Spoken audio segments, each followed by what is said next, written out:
Chapter 24, Cartel Wives. Surrendering. Mia. About 2 weeks before my due date, and days before Peter got Chapo on tape, I started to have a bad feeling in my gut. Something was telling me that Peter and Junior's cooperation was going to end soon, and that they'd be taken away. At a time when I had so little control over anything in my life, and when the stress was becoming almost too much, I needed some peace. I wanted Peter to spend as much time with the baby as he could, so I told him we should schedule a C-section as soon as possible. "Pay the doctors more if you have to," I said. "I just need to have this baby early." Damn. Thankfully, the doctors were fine with it. Made to order baby, boy. Hey, can we speed up this process here? Huh? Hurry your ass up. Let's get this baby popping. When we checked into the hospital, I was a bundle of emotions. So scared of childbirth, but so excited about being a mom. I'd never wanted anything so badly in my life. After we ate dinner together, Peter helped me take a shower and we made love. Then I got in my hospital bed and he set up his bed on the couch. We started to talk and joke about all the memories we'd made together over the last decade, remembering everything from the first time we laid eyes on each other as teenagers to the day he fell to his knees on the beach and asked me to marry him. We talked about how excited we were to bring our baby girl in the world, and I said how proud I was of him for sacrificing his freedom for our family. Peter told me that I'd grown into a beautiful woman, one he was privileged to be married to, and one he was so grateful was about to be a mother for the very first time. "I never could have done this if I didn't have you by my side," he said. Every now and then Peter's phone would ring. He'd put in his earbud, press record, and answer the call. When he hung up, we'd start talking and laughing again. Finally, I dozed off. Then I woke up in the middle of the night to the sound of the phone ringing. "Please, baby," I said, "don't answer it. We need rest." "Okay," he said, and he willingly let the phone go to voicemail. That'd be the most important phone call of your life. That would drive me nuts. I'd be like, man, I needed that phone call. I don't know who it was. I don't know what happened. For the first time in his life. "Get off that couch and come to bed with me," I added with a smile. He crawled into my hospital bed and didn't answer a single call till the next day, after our daughter, Bella, was born. When they wheeled me into the recovery room, I looked around and couldn't find Peter. Junior and Olivia were there, though. "Where's Peter?" I asked. "He's in the nursery, just staring at the baby," Olivia said. For the next 11 days, I don't think he left her side once. Olivia. For almost 2 weeks, we did our best to keep on living just like we always had. The prosecutor, Tom, and the feds were in a panic about the possibility that their star witnesses might be murdered by the cartels. Bro, how you in a panic? If you're in a panic, send the plane. To not just get the boys, to get everybody. But they didn't do that. They didn't do that. They make the call. They say, all right, we want to flip on dude. They spend 7 to 9 months turning things over, flipping things on their heads, getting Chapo on tape, all of this. They finally get him on tape. Now it's 2 weeks. That tape is out there in the world, and they don't know if somebody knows, somebody don't know. One of those people paid by Chapo out there, in one of those offices, getting the information on them, coming to get them. That's another 2 weeks right there. Like, man, do my security know that I did this? Somebody coming to get us as we speak. Only for them to come for the twins and leave everybody else behind. Something we didn't know at the time. And on top of that, Junior and Peter owed at least $15 million to Puerca. But we tried to stay calm. A $15 million receipt. Like, if they would have kept the business as usual, they wouldn't have owed nobody, and they would have had free reign of getting all the information that the government needed. But the government rather play this, we are innocent, we do not let drug dealers sell drugs on our watch while they work for us, even if they're working for us and we're using that money to buy weapons for wars in other places. Shh. We don't talk about that kind of stuff. Like, come on, man. On Thanksgiving, I cooked a massive, picture-perfect dinner. Thanksgiving isn't celebrated in Mexico, but in my house, it was.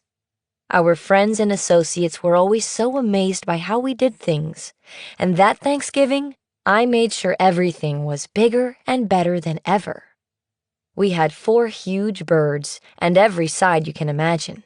I set the table with white linens and put flowers and candles everywhere. Our babies were so tiny, but they still filled the house with warmth. Brandon was loving every single second, too, because everyone spoiled him with attention. I remember Junior looking at me in the middle of all of it, and I knew what he was thinking. The same thing was going through my mind. This may be our last holiday together. I just wish to hell we could freeze this moment forever. Of course, we couldn't. Absolutely not. Mia. Junior and Peter didn't just owe Puerca money. They were also running a huge debt to Sinaloa, somewhere over $40 million. Damn! The DEA was about to search and seize a few of their warehouses in LA. You're burning the bridge for every time they give you something. You're burning the bridge, you're shutting it all down, How can you go out there and ask them to do more for you? You're burning up my bridges to do anything for you. You okay with it? 40 million plus another 15 million, plus people are starting to notice it's one too many raids and loads getting hit. We're not used to this. Something strange around here. That's y'all fault. Like, if something bad would have happened to them, that would have been the fault of the United States government. And the feds were concerned that Chapo would be onto them any minute. If that happened, our heads were going to get separated from our bodies. All that's why, 3 days after Thanksgiving, on Sunday, November 30th, our world changed. At this point, it's only natural that it would start raising eyebrows. So it was at that point, that's why they said they had to make their move before that LA thing, because that LA thing would have took them eyebrows from being raised to the hammers being raised and all hell breaking loose. They've reached the point of diminishing returns. I can't give you no more without them knowing what's going on. And, so it might be a matter of luck, yeah, because nobody wanted to help them to that moment, and that moment has arrived, bro. Where there's no more, you can't give away no more loads without it giving yourself away and blowing your cover. Olivia. Sunday had always been our day to relax and watch TV, just sitting around our house. We always had people cooking and cleaning Ain't no relax right now for us, but on Sundays, we didn't want anybody around because it was family day. I'd get up and cook breakfast, then later Junior would make lunch. At night, Junior and I would cook dinner together, and Mia and Peter would come over. Now that we had these little angels, we'd put them next to each other in their bassinets while we ate. In the morning, all Junior wanted to do was be with Benjamin. He'd rock him, give him his bottle, and just sit there, looking at him. That Sunday, he was holding him like he always did when his phone rang. He answered, listened for a little while, and finally said, "I see. Yes. Okay. I understand." Then he closed the phone and brought the baby to me. He was dead serious. "We have to turn ourselves in." I fucking flipped out. "What do you mean? What are you talking about?" "We have to report to Guadalajara International Airport in 2 hours. You're going to have to pack up the babies and get out of the country now." "With you?" "No, with Mia. They're taking me and my brother back to the United States. If anyone comes here and finds out we're gone, they're going to kill you. Liv, I need you to take our babies and leave. There's so much money at stake. We owe so much." Junior turned away from me and started packing up. "I have to call Peter." I was in disbelief, but not just because I was about to lose my husband. I realized right then, I may also lose my life. But if there was anything I'd learned in my years, from battling my way out of an abusive marriage, to keeping my head on straight in jail, to escaping from a kidnapping by the skin of my teeth, it's that I could never, ever stop fighting for myself and my family. The will to survive. "We're U.S. citizens," I screamed. How could they just leave us here to die? Junior grabbed me. Listen to me. Ain't no time to talk about this shit right now. Start getting your shit together. Let's go. We can't be asking about this American citizen. Ain't no getting out of it. Load up. Let's go. I need you to be strong, Liv. You have to keep our family safe. You know how to get to the border. I need you to grab only what you need and go. If they find you, Liv, they're going to kill you, Mia, and our babies. I knew, right then, my babies needed me. Mia needed me. I had to get us out of Mexico. Mia. Bella was so tiny, just a totally innocent little thing when Junior called that Sunday morning and told Peter they had 2 hours to get to the Guadalajara airport. I was busy throwing a few outfits and a toothbrush into a bag for Peter and tossing bottles into my diaper bag. Then I stopped and looked around. There was my husband, on the edge of the bed, cradling the baby. He was holding her tight in his arms, staring at her and talking to her softly. She was looking back at him, her eyes barely open. It was like she believed as much as he did that they had to hold on to this one moment for as long as possible. The phone ringing broke the silence in the room. It was Junior on the other end of the line. "We'll be right over," Peter said, putting the baby on the bed. "Mia's just packing up. You should call Adrian, too. He'll need to drive us to the airport." I walked over to him and sat down. "I don't think I can do this. You can't go." "Baby, I have to." Peter pulled me to him, and for another moment we just sat there, the three of us. We'd finally moved into our dream home. It was our sanctuary, where we could escape all the madness, and Peter's favorite room was the nursery. When we finally stood up and started walking, Peter stopped outside the nursery and just stared into it. He loved that room. He'd spent days and days making it perfect for Bella. He's saying goodbye, I thought, and I'm going to have to accept that I am too. I just hope that one day Bella knows that she's the reason her father wanted to change his life. Then we both turned and headed toward Olivia and Junior's house next door. Olivia. Mind you, they had to do this, I guess, as quiet as possible.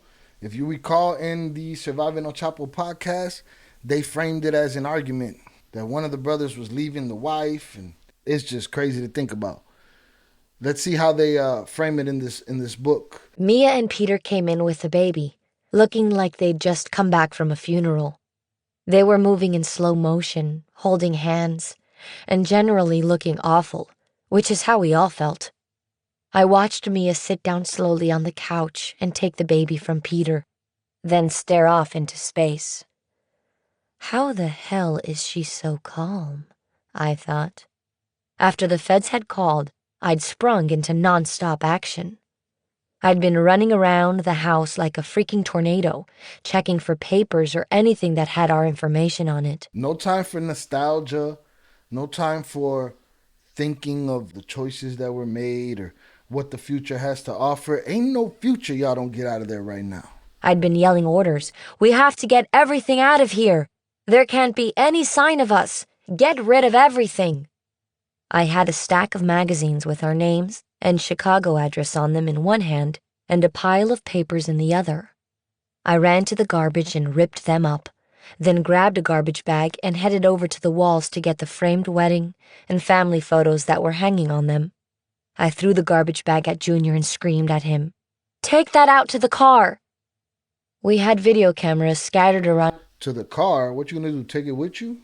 Set that shit on fire. Put a tub out there, set it all on fire. And our house for security.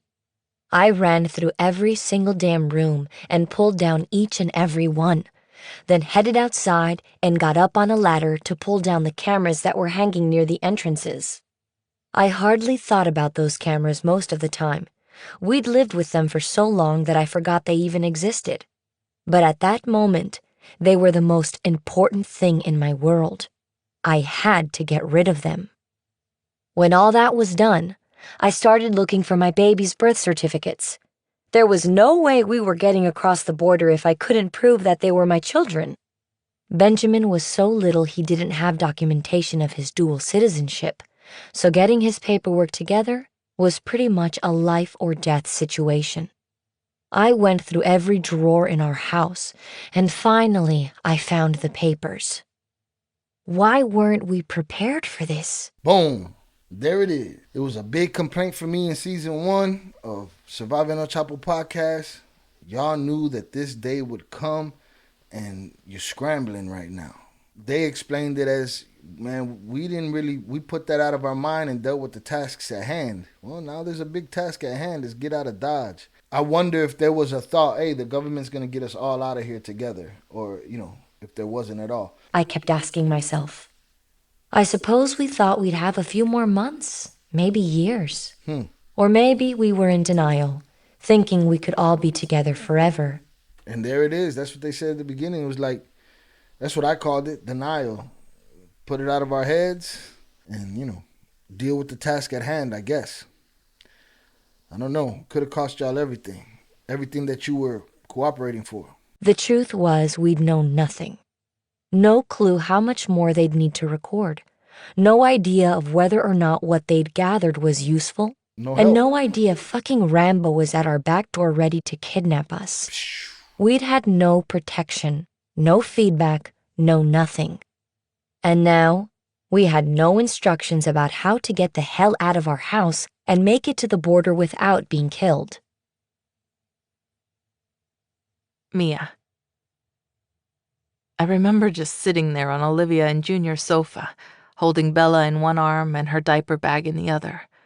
Olivia was running around from room to room looking like a crazy woman, pulling photos off the wall and throwing pieces of paper into garbage bags. I wanted to help her, to do something, but I was just too lost. My in-laws, who Peter and Junior had told about their plans a few months back, can't be lost, man. You lose it all. Had just come over.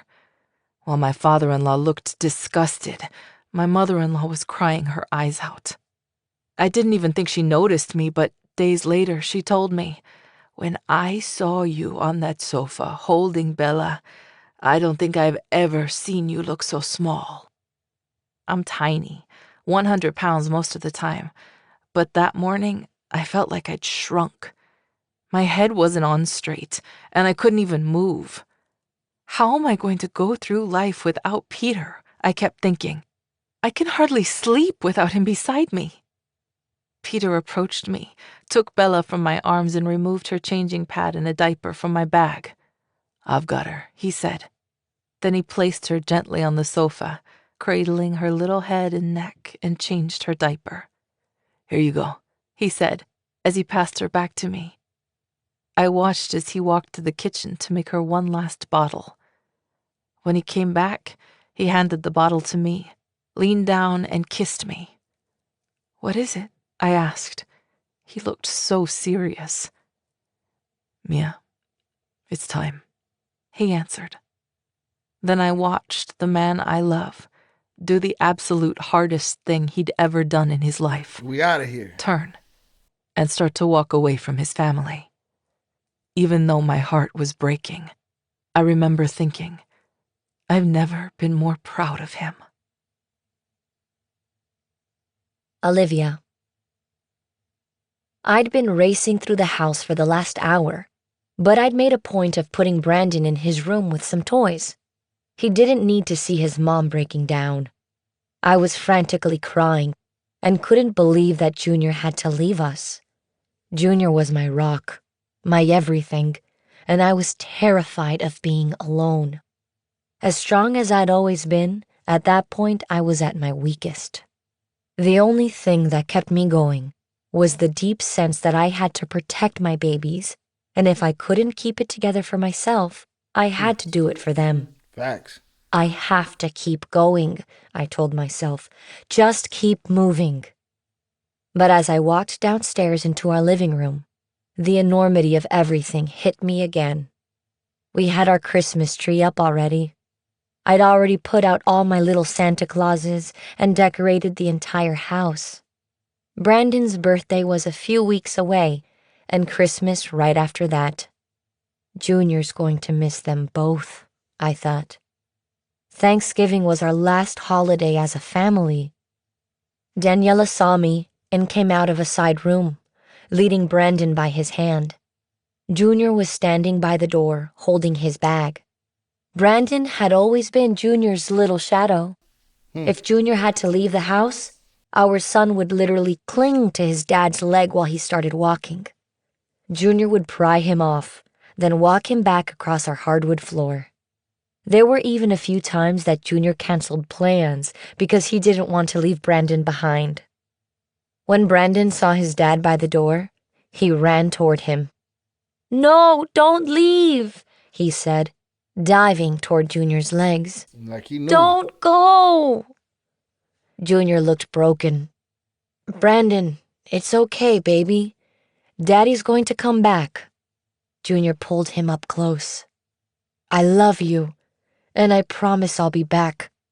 You have to take care of Mommy, and never forget how much I love you. You're my little best friend." I carried Benjamin over to the two of them, and we stood together in the foyer, holding on to each other for dear life, trembling. I wanted to fall to my knees and beg him not to leave. As selfish as it was, I thought to myself, I should have never pressured him to change his life. I'm not sure breaking up my family is worth it. Then Junior let us go, and he and Peter moved together toward the door. When they walked out, I heard the click of the lock. Mia. When Peter and Junior closed the door and started heading toward Adrian's car, I heard a loud cry. It was sort of like a high-pitched siren. I looked over and saw that it was coming from Brandon, who was hanging from the doorknob with both hands, screaming, "No, Daddy, no!" Seeing a child in that kind of pain is agonizing, and when I looked over at Olivia, shaking as she rocked Brandon back and forth, I wondered why we'd ever decided to put ourselves through this. Olivia and Junior had installed a deadbolt way high up on their front door, not for security, but because Brandon had learned how to unlock the bottom lock and let himself out. Before they put the deadbolt on, Peter and I would sometimes see him toddling out the door toward our house, wearing his little onesie and carrying his blankie. Peter would always go scoop him up, give him a big kiss, then call Junior or Olivia and say, "Your son just came over to play with my dog." I realized that if the door hadn't had a deadbolt, Brandon would have sprinted right out, dragging his blankie behind him and run after that car all the way to the Guadalajara airport. It was the most painful thought I'd ever had in my life. Olivia. If I could have taken away Brandon's pain, I would have. But I had to stay strong and come up with a plan to get us the hell out of there. My family's life depended on it. It was Sunday morning, so the only staff around were our bodyguards, who stood outside our house and did surveillance of the neighborhood. But I knew people would be coming around soon, and there was no way our security could protect us from them. Everyone had tabs on Junior and Peter, and cartel members were always doing business with them on the weekends. If they drove up and couldn't find them, they'd know something was up. Not only that, but they'd act on it. I had to come up with a decoy. Just then, one of their associates walked over and knocked on the door. "Where are Junior and Peter?" he said when I opened it. "They'll be back," I answered. "They went to talk to someone." He left, and 5 minutes later, Junior's friend Paco came by. As I saw him walking toward the house, I thought, oh my God, time to act. I grabbed my bag in one arm and my baby in the other. I marched out the door to the car and put Benjamin in his car seat, bundling him up.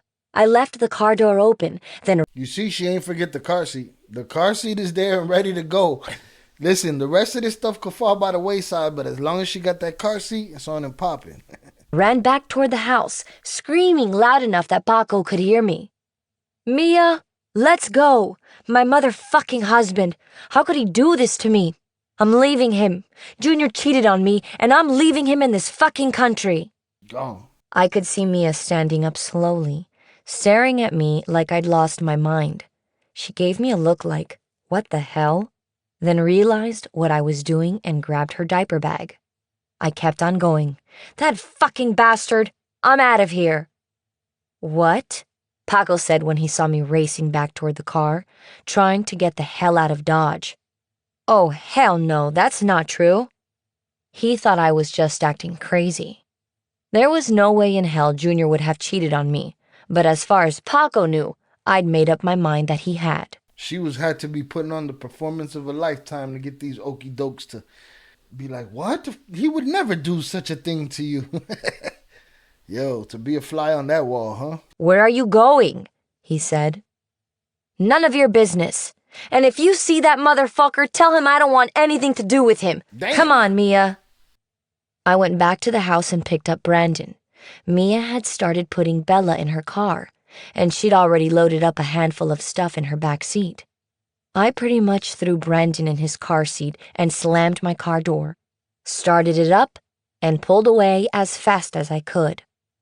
As I drove down the driveway, I could see Paco and my neighbor in the rearview mirror, their hands up in the air. Mia was right behind me in her car, and we met Daniela, Adrian, their kids, and my in-laws outside the gates of our subdivision. Then we started driving, a line of luxury SUVs so conspicuous they might as well have had flashing neon lights on them toward the Mexican border. A straight caravan of richness on a getaway run down a dirt road in Mexico headed towards the border. Bananas. They came and scooped them up. She went with the same cover that they said in the podcast, that she was leaving him to confuse all his security. So to mind you, the twins are gone on their way to the airport. Val, Vivi, the parents, the brother, the kids, they all mobbed up in the rich cars, and now they're headed down a dirt road somewhere, trying to get out of Dodge. At the end of the day, you gotta adapt, you gotta adjust, and it seems Val was ready to to answer the call when it came to adjusting to the situation and throwing some bullshit at the wall, seeing if it's stuck, and just using it as enough time to get out of Dodge, and that's what they did.